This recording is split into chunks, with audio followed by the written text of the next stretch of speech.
शेषରେ मंदिर छाड़िले नाही लुटेरा। विलंबित राति मंदिर पशि ताड़ी नेले ठाकुरंक सुना आखि।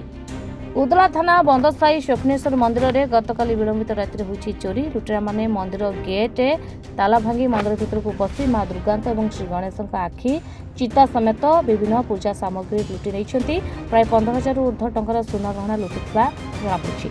तेज मंदिर पूजक पूजा पाई मंदिर भितर प्रवेश करने पर लुट होता जानवाक पाई। एने मंदिर कमिटी सदस्यों को अवगत कराई। कमिटी सदस्य घटनास्थल पहुंची लुट होता जाणी उदला पुलिस को खबर देते। खबर पाई उदला पुलिस घटनास्थल पहुंची तदंत आरंभ कर। मो ना तारकेश्वर दास।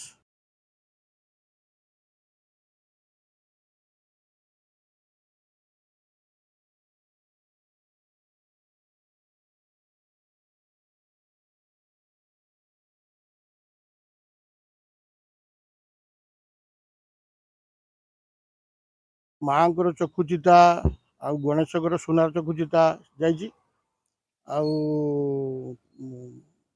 पिता घंटा परात थाली आउ छोट पादुका पात्र कुशी कुसा सब जाइए ना दान बाक्स किसी नाला सुनार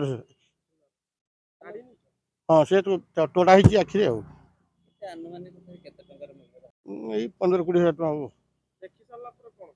पुलिस की जनइलु। हाँ पुलिस आसते से इनक्वारी पुणी आउ थे बंद रखु मंदिर आम टीम आसो टीम आसला जहाँ आप नीतिक्रम करेंगे।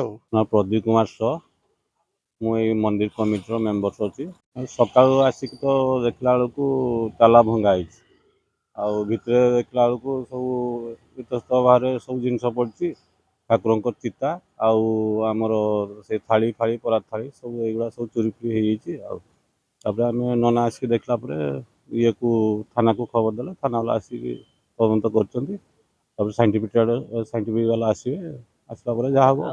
उदला दीपक मिश्र रिपोर्टर्स टुडे।